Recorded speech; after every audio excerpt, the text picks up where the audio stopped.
Please give all your love for the wonderful Mr. Rhod Gilbert!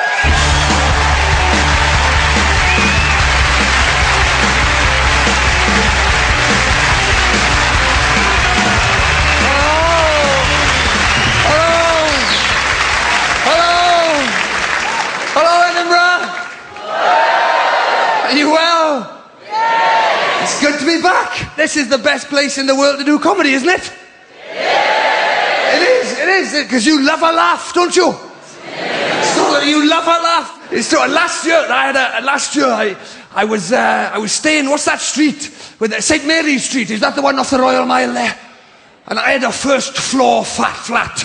And so every day I was at the same height as the open top misery tour.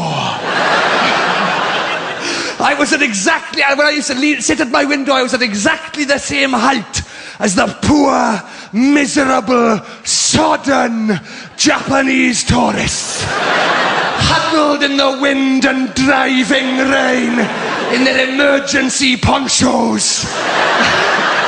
Their faces set like stone against the Scottish elements, like little shrink-wrapped gargoyles hanging off the side.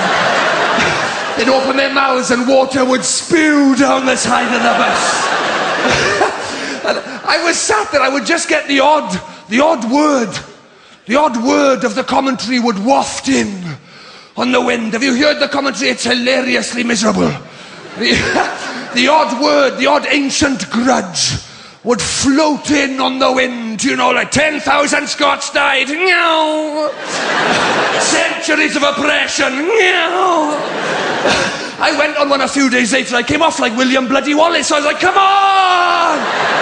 We can do this. I was going to go shopping in the afternoon, I ended up marching on Cumbria instead.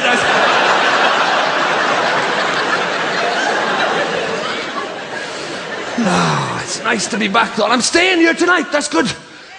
Yes, I'm staying. Well, it means I don't have to drive home, because this job is terrible for that. You know, you usually have to drive home late at night. I hate nighttime driving, do you? What are those things they put on when you drive in late at night? Not lights, no. On the radio, back. Those things when you're driving along, you know, they're not adverts. They're like, what do you call them? They're like infomercials. Or, do you know the things I mean when you're driving along and you're tired and it's late? And then the radio says, you're tired, it's late. The monotony of driving is sending you to sleep. I'm thinking, you're not really helping here, pal. You know, those things, I hate those. I was driving back to Cardiff once, and have you heard this one? I was about 1:30 in the morning. I was on the M4 there, and this one came on. Have you heard this? It said, fall asleep at the wheel, and you could travel further than you think. You could travel further than you think. In fact, in just 6 seconds, it said a car on the motorway could travel up to 1/8 of a mile. Right? It was 1:30 in the morning when I heard that. I had 110 miles still to go. Yeah, so I did a few calculations. I set my alarm for 3, you see. I must have slept through it. I woke up driving through Ireland the next morning. I'd been on the car ferry and all sorts. I flew to, you go all over the world with this job. I flew to Australia. Are you Australian? Yes. We're up there. Where are you from? I'm from Brisbane. From Brisbane. I went to Melbourne. Do you know Melbourne? Can you explain that flight to me? What, the distance? Well, I left my house at 12:30 on a Monday. I got to your place Wednesday tea time. What the hell happened to Tuesday? I had stuff to do. And when I left Melbourne, my flight left at 6:30 on a Monday morning. It took exactly 24 hours, but I still got back Monday night. What the hell happened to Tuesday again? What is it with you people on Tuesdays? I flew to Ireland. Any Irish in? I flew to Dublin a few years ago, and I've told this story all over the world, you know, and everywhere I've gone, I've blamed a different airline for this story, but the true story happened on a flight to Dublin, and I can't tell you the name of the airline I flew with for legal reasons. We'll call them Ryanair, right? And listen, I was excited. I was going abroad. I'm Welsh. I bought shorts, T-shirts, sunglasses. They don't even sell them in Wales. I had to go to Bristol to buy them. I was excited, and then I bought myself a brand new suitcase as well, one of the posh ones with the wheels, and then I flew to Dublin. I will show you what I found when I arrived in Dublin airport just a few hours later. That. It's not funny. Anyway, I get the last laugh. It still works. You can see where some hilarious baggage handlers put a heavy label on that. Look. Bend your knees is the advice to anybody tackling that baby. Listen, I'm not going to lie to you. The flight was about $9.99. I wasn't expecting miracles. If I'm completely honest with you, the first 3 times this went round the baggage carousel, I laughed.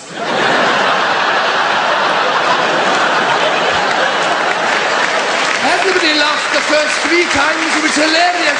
The staff, the passengers, everybody was having a great time, and then one by one they went home. It was just me and Liz.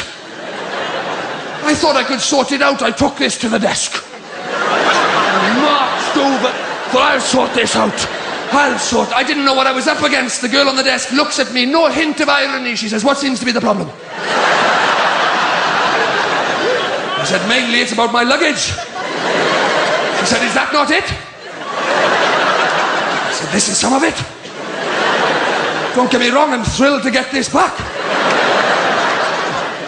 The thing is, I'm here for a month. I'm pretty sure I packed more than this. She started asking me those questions. You know those questions they ask you in airports?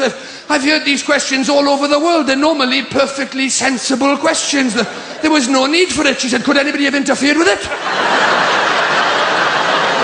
I said, we probably shouldn't rule that out.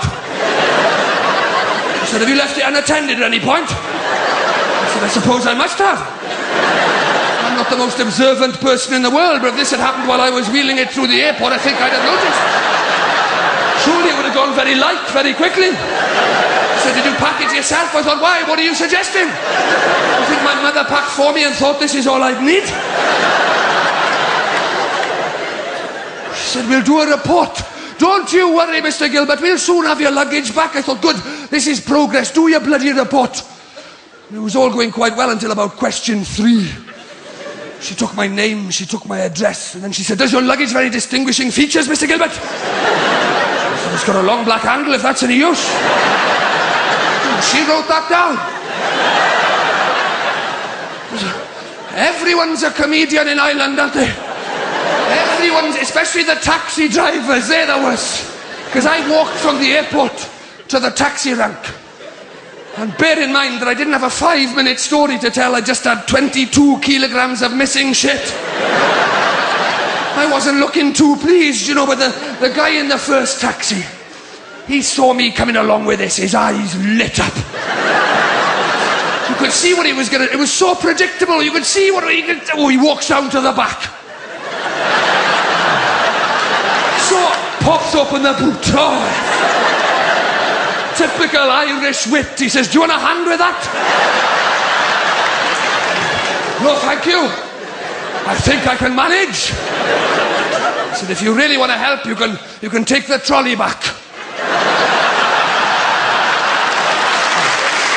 Ladies and gentlemen, it's lovely to be back in Edinburgh and hopefully see you all at the festival. You've been absolutely lovely. And Rhod Gilbert, thank you very, very, very, very much. Thank you. Thank you. Good night. Thank you.